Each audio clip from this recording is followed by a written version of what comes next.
What's up, my people? Welcome to Enter the Maya with me, the G, your host, Henry. And today I'm going to do a little talk on seed time and harvest, or the harvesting, right? And I had a meditation. I came out of meditation, and during meditation, I saw like this baby, almost like what you would see in an ultrasound, but a little bit more defined. But I could tell it was a baby still in the womb of a mother, right? And it was vivid. And I could even see the umbilical cord still attached to what looked like a web, or like the universe like expanding out. I don't know, it was cool. And so it made me think of like, okay, we're at the point where we are developing this baby, or giving birth to something new, the new earth, the new energy, the new frequencies. And I've been thinking about my own experiences, my own waking up. And so the other day, my son's friend came over, and it's kind of crazy because me and my son's friends' dads were best friends growing up.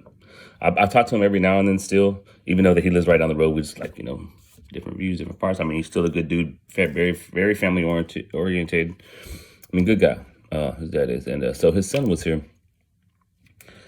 And him and my son came into the living room, sat down with me. And I was watching a video on Facebook, a Facebook Live video from one of my friends on there. And she's younger. She's actually had to go back and look at her age, because to me she looks really young. She was like maybe early 20s, but she was actually mid 20s. I think she was 25 or 24 when I looked at her birthday. And my son's friend, they're both 19, right? And so they're fairly young. And see, my son, like, he knows a little bit about some stuff, like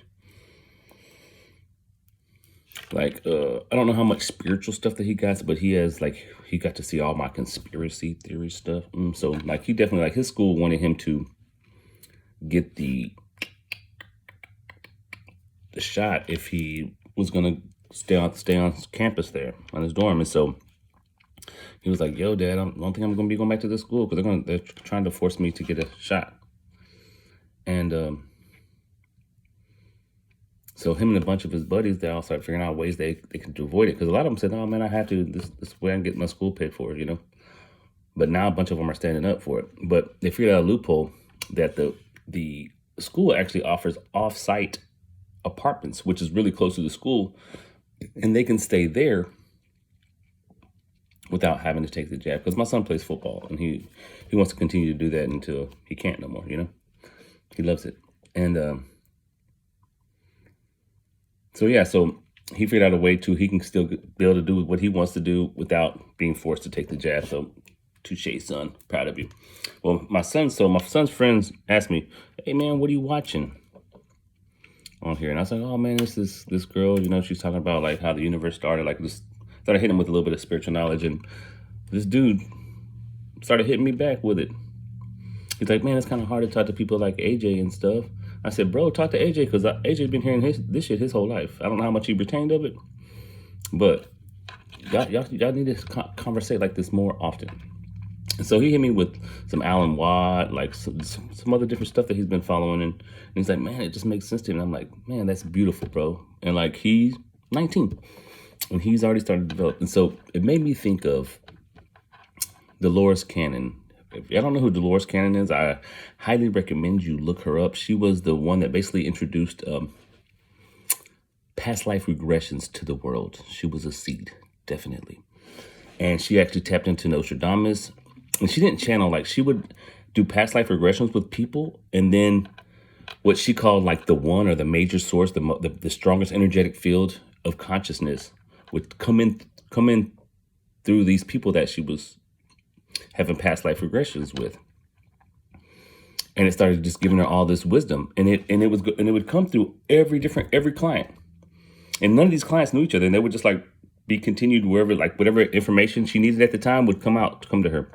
She broke down the Nostradamus prophecies. Some people even say, I don't know if y'all are into this or not, but that she was Nostradamus's twin flame, his soulmate. I don't know. Could be very well true. I mean, that's just hearsay.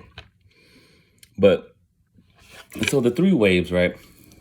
Which would be the first wave, would be like the one they said they would be like in their 40s and 50s, right? I mean, 50s and 60s right now. That's how they would be. And then there's a second wave, and they would be in their 40s to 50s. And then there will be a third wave, which will be in their 20s to 30s right now. And I guess 19 is close enough. So, I mean, you can expand those times a little bit, you know what I'm saying, of the different waves of energetic people coming in. And she explains it as like we are, you know, the term star seed, we feel like we're star seeds, but she calls them volunteers because like our energetic frequency heard the need for help here on this planet, and that we came in to help guide this world into a new world, right? And so the first wave came in, and so they started planting the seeds. Like they were like the seeds that were planted first, and their consciousness started opening up to what's going on around us and the potential that we really have inside of us. You know what I'm saying? Because we come in with amnesia, so we don't know. So we have to it's just something that's naturally drawn to us. And then the second wave, like myself, I would like to consider like the watering. You know what I'm saying? The watering, like the consciousness got watered. Like when my wave came in, like the seeds were already kind of there. So we kind of already knew a little bit more than what the first group knew. And we just took what they had and watered it and just learn more. And that's why I think with me, it took me over 10 years to really start to get it. I mean, I had to go through the dark night of the soul, though. Like, I'll get into that in a minute. But like, it took me over 10 years, right? And now this group that's in between 20s and 30s, I think, you know, even could be teenagers. Like y'all are learning so much more faster. Like y'all being able to obtain the information so much easier, man. And it's beautiful to me when I think about it. You know what I'm saying? I think about like, man, my journey was all rough. You know what I'm saying? At first I can go all egotistic, but you know what I'm saying? Why did it take me so long to like really break free from all the bullshit and to really start to figure this thing out, right? It was just to pave the pathway for y'all, so y'all can pave the pathway for for like the new world, like the new reality that we are creating. And so if you feel like you're a star, oh yeah, and so she says these places come from the stars or from other planets. Okay, I think I said that. And so I feel like you know, this is all seed time and harvest. So I feel like that was the seed planted, the first wave. The other one was water, and now we're seeing the blossoming of the knowledge being able to be obtained consciously and subconsciously more easily and more adaptable to where people can apply it to their lives. And so I'm thinking, like now with this harvest and stuff going on, you ever seen Jupiter Ascending? How they show like, oh, it was the great harvest, and they were like trying to harvest all these souls. And then, you know, even in biblical texts where they talk about like the end times of Revelation, when the new world's going to come, or heaven on earth, there's a splitting of the chaff and the wheat, which wheat represents harvest, you know.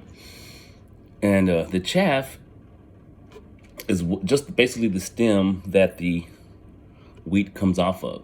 And so they have to pluck the wheat off and separate them both, right?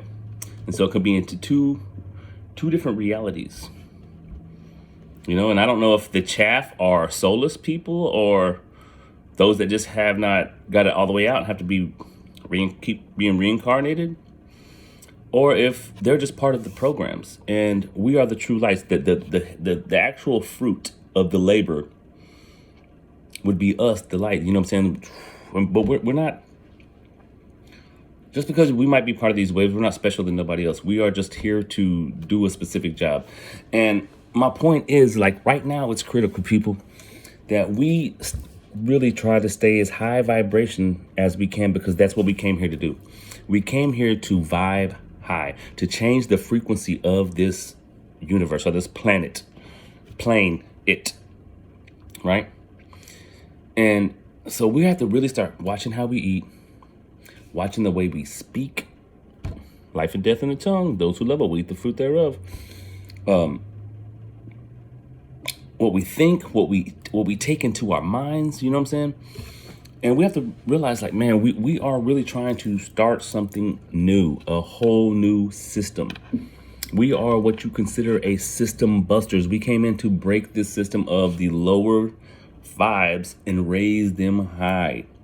And I believe there's going to be a split. You know, some people say there's two worlds. You know, like even in one vision I had, or not really vision, it was like just more of a download or something like this came to me. I actually saw like a two sun system where there was no more moon. And I don't know how true that would be because it would be daylight all the time.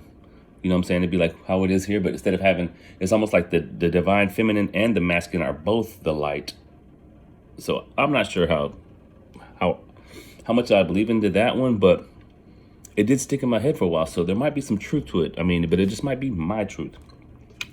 And so, yeah, so I just want to encourage you all, like, even if you're young, man, speak your truth because y'all are on point, man. I gotta tip my hat to you youngsters. You know what I'm saying? I mean, I'm 43, so I definitely believe I'm part of the fourth wave, and I feel like I had it kind of tough. And it's like when a mom gives birth to the baby, you know what I'm saying? She forgets about the pain. But during labor, she's like, ah. So it was like my labor pains. But now me seeing all you beautiful people waking up, how more expansive it is, how many more people are starting to grasp this and going within. This world's gonna change to what we want it to be, man. It's beautiful. And so like that baby that I seen in my meditation was saying, like, we're close. We are close, man. But we have to still develop that baby by getting that vibration high so she can be able to push through that birth canal. And we're gonna give birth to something completely new. Oh man, it's lovely. I love all you guys, man. It's beautiful. It really is. And I'm glad I could be here to be a part of this. I'm glad I joined the volunteer wave. I'm glad all you did too. Seriously. I can't wait to see y'all all on the other side, man. See us all make it, you know what I'm saying? Because we have to, I think by raising our vibrations, man, we are going to do things totally different than how we've done it before.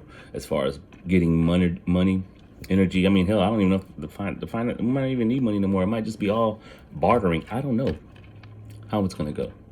But it's up to us that we're going to make this world into a peaceful, loving place. You know what I mean? We're going to go back within ourselves, become the kings and queens and the god and goddesses that we truly are. It's time to let your light shine completely. Go within, balance everything within yourself. Let's raise the frequency of this world, people, so we can make that shift. The separation. We are the harvest. It's time to get harvested. It's time to give birth to the new. Love y'all. Maudi, welcome to Into the Maya. All right, y'all. Y'all have a good one. Namaste.